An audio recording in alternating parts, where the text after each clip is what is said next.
نو بل مسألة عربو کې بل عادتو او عجمو کې مو چې ښځو له به یې مهر مقرر کو خو بیا به یې له ورکو نو او دا اوس هم په عجمو کې شته که نشته پښتنو کې هم چې دی صرف لیکلو ته تکړه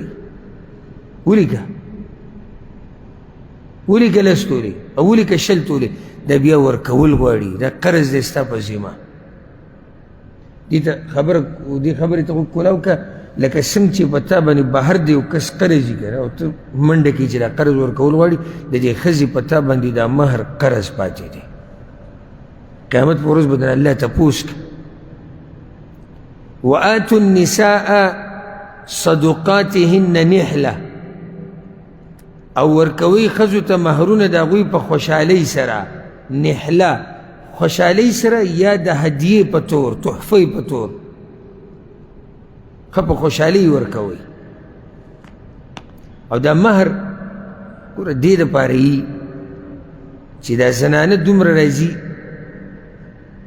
د مور پلار کور پرېږدي رور پرېږدي خپلوان پرېږدي دلته یوازې ژوند تېروي نو دا وله ورکو چې دې دا یره ختمه شي او عادت شي د خاوند سره دغه شان څومره مزې به دې اخلي د دې ښځې نه شهوت به پوره کوي بچي به وله راوړي د کور خدمت به کوي دا د هغې حق دی لازم حق دی دا مهر نو ورکه دا مهر ښه په خوشحالۍ سره فإن طبن لكم عن شيء منه نفسا نو که په خوشحالۍ سره پرېږدي زنانه تاسو ته د څه شي د مهر نه نفسا په خپله خوښه فإن طبن لكم نو که په خوشحالۍ سره پرېږدي زنانه تاسو ته عن شيء منه د څه شي د مهر نه نفسا په خپله خوښه فکلوه هنیئا مریئا نو خورئ هغه مزیدار بې نقصانه یا ښه تېرېدونکې یا برکتي دا ټولې معنی پکې پرتې دي نو ښځې له به مهر لازم ورکې الا که دا ښځې څه کي معافي کړي خو الله څه ووایي نفسا په خپله خوښه ته به یې نه مجبوره کړې که تا مجبوره کړه او هغې معاف کو ته مجرم یې ځکه چې کیدی شي د زړه نه یې معاف کړه خو مجبوره ده ښځه لکه یو نیم سړی چې ښځه تېرېږي رادلې ها هغه مهر درکړم که څنګه او غواړي که نه غواړي او که څنګه اخره کې هغه مجبوره شي نو زړه کې وایي الله دې تباه و برباد کوي د سره یې مه راکوه ځکه چې پیتي دې کړه په دې یوه خبره نو د الله نه به ځان څنګه خلاص کړې ځه د ښځې نه خو ته ځان خلاص کړو هغې ووایي زه صحیح شو ما معاف کړی د الله نه به ځان څنګه خلاص کړو الله په زور نه دی پوه اوس نو الله وایي که هغې درته معاف کړي بیا یې خورئ او ښه په خوشحالۍ سره یې خورئ ښه مزېدار برکتي یې خورئ هنیئا مریئا د علي بن ابي طالب رضی الله عنه خوا یو کس راغی وایي زما د خېټې بیماري دی د ډېر وخت نه چې د دې علاج به صحیح هغه ورته ناشنا علاج کولی وی یو به داسې کار وکړي چې د زنانه نه به چې د زنانه سره کم مال پروت دي چې د هغې پیسې اب هغې نه به څه پیسې راوالي او په هغې به ګبین والي او بیا به په دې ګبین کې د باران اوبه ګډې وډې کړي دا شربت به چې د باران په اوبو کې جوړ کړي بیا به وڅکي الله به دې ښه کړي چا ورته امیر المؤمنین دا څنګه وی ګوره د زنانه دې مال ته الله ویلي فکلوه هنیئا مریئا خورئ یې مزېدار برکتي ښه تېرېدونکی او دې کې برکتي مزېداري ګبین ته الله ویلي فیه شفا په دې کې شفا ده ماء مبارکه د اسمان اوبو ته برکتي اوبه ویلي نو چې دا دومره څه یو ځای شي الله پکې شفا اچوي که نو دا یو نسخه علي بن ابي طالب رضی الله عنه یو بیمار ته ښولی و چې هغه ته د خېټې تکلیف و بل مسله بیانېږي اوس بله د مال د حفاظت حکم بیانېږي چې خپل مالونه دا به نه ضایع کوو، د دې به خیال ساتلی کېږي. نو د مال د ساتلو یو طریقه دا ده ولا تؤتوا السفهاء اموالکم، او مور کوئ قمقلانو ته مالونه ستاسو. دا اوس ناشنا خبره،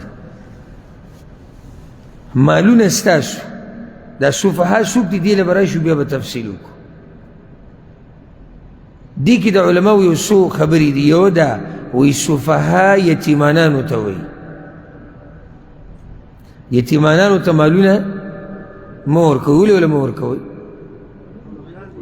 قمقلان دي، واړه دي، نه پوهېږي کوم ځای کې لګول غواړي کوم ځای کې نه. چا دا ویلي دي وایي دلته مراد یتیمانان او زنانه دي. زنانه ولم مه ورکوئ چې ته بیا مال ته څه محتاجي، ځکه چې زنانه د سړي په شان عقل خو نه لري که نه. چا دا ویلي دلته مراد ټول قمقلان دي.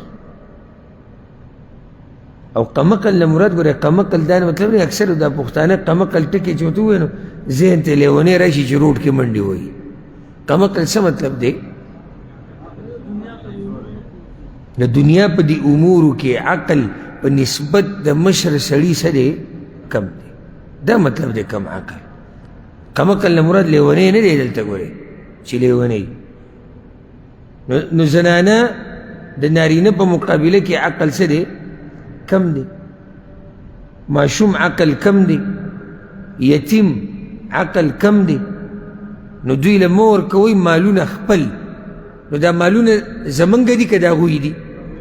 د هغوی دي، خو چونکې موږ سره پراته دي موږ یې حفاظت کوو، نو ځکه الله وایي چې خپل مالونه وله مه ورکوئ. اوس یو سړي سره کور کې یتیم دی او د یتیم مال دی، نو دا سړی به د یتیم د مال څه کوي؟ حفاظت کوي، او د یتیم له به مال نه ورکوي. نو دا مال د دې سړي دی که د دې یتیم دی؟ د یتیم دی، خو د دې سړي سره پروت دی څوک چې د یتیم کفالت کوي. نو ځکه الله یې ټول خپل مال مه ورکوه. دلته فایدې راته ذکر کړم، هغه ده زمونږ د پښتنو کې یو غلط عادت دی او هغه د یتیم مال خوراک دی. هغه ده په دې طریقې سره چې کله یو څوک مړ شي، لکه رور مړ شو او د دې ورور نه یتیمانان پاتې شو، میراث خو به هغوی ته برخه میلاویږي. هغوی ته به برخه میلاویږي که نه؟ میلاویږي. دې راولګي په اوله ورځ دویمه درېیمه باندې راولګي ځوان شیر میخه کله حلالوي او کله غوا حلالوي، او ورور دی او موږ ته ګران و او داسې او داسې. دا ګوره په اصل کې دی مال خوري د چا؟ د یتیمانانو. ځکه دا برخه خو د هغوی ده که دا خو چې تقسیم شي میراث دا خو د هغوی برخه راسي. نو له هغوی تعالی د اجازه ترکړی چې ته پکې میخې حلالوئ یا غویان حلالوئ پروګرامونه کوه. ته په خپل مال کې وکړه که رور باندې مینې په خپل مال کې وکړه. دا جدا مسله دی چې اول دویم درېیم او په دې کې د خیراتونه څه حکم لري. زه د هغې حکم نه بیانوم، زه د دې مال د لګولو مسله بیانوم چې ډېر بې مینې نو څه چل وکړه د خپل مال نه وکړه. نو یتیمانانو په مال پورې نښتی. دا یو فایده یادې کړئ. نو مور کوئ کم عقلو ته مالونه خپل. دې کې دې ته م اشاره ده چې دا خپلې ښځې په خپلو مالونو باندې مه مشرانې کوئ.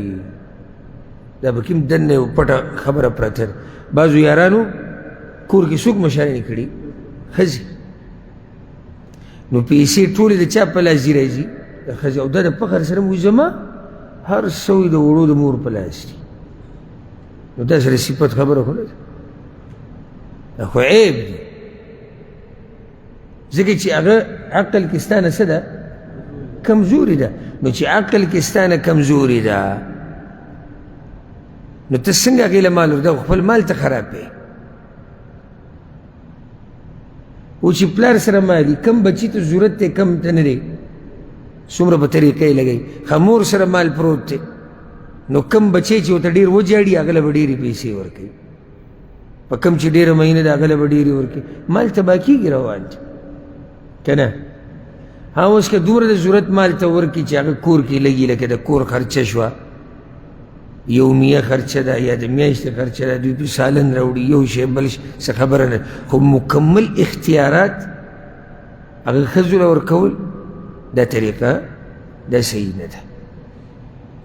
التي جعل الله لكم قیاما، هغه مال چې ګرځولی دی الله تاسو لره سبب د ژوند، یعنی دا مال زمونږ د ژوند څه دی؟ سبب دی، دې نه بغیر ګزاره نه کیږي. ورزقوهم فیها، او خوراک ورکوئ هغوی ته په هغې کې، وکسوهم، او جامې ورکوئ هغوی ته. دا مال وله مه ورکوئ، خو ها مطلب یې دا نه دی چې په جوړه جامه پې هم بنده که او ډوډۍ پې هم بنده که، نه ډوډۍ هم ورکوه، جوړه جامه هم ورکوه. وقولو لهم قولا معروفا، او وایې هغوی ته وینا ښایسته. ښایسته وینا څه مطلب دی؟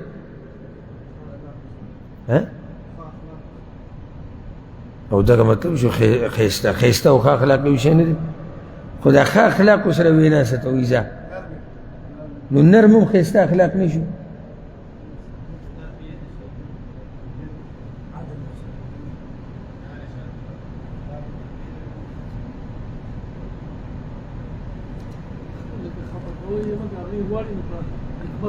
بارک الله فیک. دی جواب دی که چېرته دا کم عقله راشي او مال غواړي، رټه یې مه، بېعزته کوې مه. اوس یتیم راغی وایي چې ماله مال لاکه، ته یې مه بېعزته کوه، ته یې رټه مه. الله ورته مال مه ورکوه، مال مه ورکوه، خو خبره ورته څه کوه؟ ښایسته خبره کوه، په طریقه هغه پوه که. وابتلوا اليتامى حتى اذا بلغوا النکاح، او ازمیخ کوئ په یتیمانانو باندې تر دې چې کله ورسیږي وخت د نکاح ته. یتیم دی نو عمر به یې څومره چې یتیم د بلوغ نه به لاندې، دا خو یقیني ده که چې د بلوغ د عمر نه لاندې دی. نو په دا ازمیخ وکړه. ازمیخ مطلب دا دی اندازه ولګوه، هوښیار شوی دی نه دی، څه تپوسونه ترې وکړه تر دې چې ورسېدی څه ته؟ وخت د نکاح ته. وخت د نکاح یعنی دی د نکاح غوښتنه وکړي یا د نکاح لایق شي. امتحان به بیم راولي، لږ لږ مال به ورکړي، ګوري را ګوري به، که هوښیار به وله ورکړه، او که بالغ شوی نو بس دا اوس عمر یې دی. فإن آنستم منهم رشدا، نو که معلومه کړه تاسو د هغوی نه هوښیارتیا، پته راته ولګېدی چې اوس څه دی؟ هوښیار شوی دی، ازمیخ هم پرې وکړو که نه. فادفعوا إلیهم اموالهم، نو ورکئ هغوی ته مالونه د هغوی، بیا مال ورکه بس. ولا تأکلوها اسرافا، او مخورئ هغه په داسې حال کې چې تاسو اسراف کوونکي یئ، یعنی د یتیم په مال کې به اسراف نه کې. وبدارا ان یکبروا، او تادي کوونکي یئ، یریږئ د دې نه چې دوی به لوی شي. دې څه مطلب دی؟ یعنی دا مال داسې نه چې زر زر یې ختموئ، د دې یرې نه چې دی به څه شي؟ لوی به شي. دا ظلم به نه کوئ. ومن كان غنيا فليستعفف، او څوک چې مالداري نو ځان دې وساتي. ومن كان فقيرا، او څوک چې غریبي فليأكل بالمعروف، نو خوري دې د هغې نه په ښایسته طریقې سره. دا اوس بله مسله ده. یتیم له چې مال ساتي او تجارت چې وله پکې روان کړی دی، په باره طریقې چې وله ساتي، دا مال وله ډېرې، نو دې کې د دې سړي د دې یتیم دا کفیل چې دی چې کفالت یې کړی دی، د ده په کیسه لګي که نه لګي؟ ټیم لګي، وخت لګي، مال به لګي. نو اوس دا به دوه قسمه دا سړی، یا خو به مالداری یا به غریبي. نو که مالداری نو الله وایي غوره دا دی چې بلکل دې ځان په ډډه کا، یعنی دا منډه وله ټوله د الله د رضا دپاره وهه. او که چېرته غریبي او ځان له پکې برخه علي، د دې منډې د دې کوشش د دې محنت نو الله وي خوړی شي خو بالمعروف بالمعروف څه مطلب دی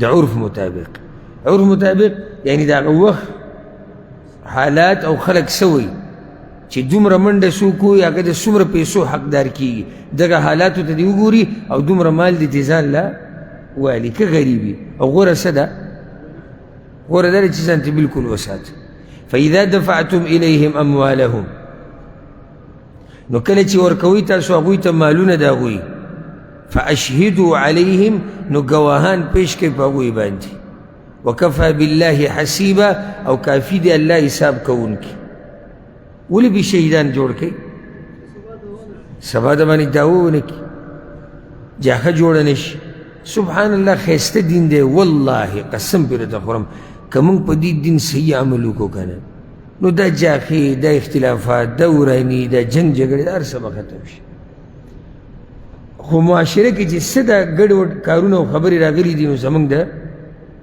بېدینۍ د لاسه راغلي دي نو اوس بله مسله دا ګوره د کمزورو حقوق هم بیانېږي او د جاهلیت په عادتونو باندې ردونه هم کېږي او د جاهلیت هغه عادت و که نه یتیمې سره ظلم هلته رد وشو بیا هغوی کې دا عادت و چې د زنانو مهر به نه ورکو په هغې باندې رد وشو نو بیا دا خبره بیان شو چې مالونه ګډوډ کوئ مه د دې خیال کوئ نو مسله بیان شوه چې د یتیم د مال به خیال ساتي کله به ورکې کله به نه ورکې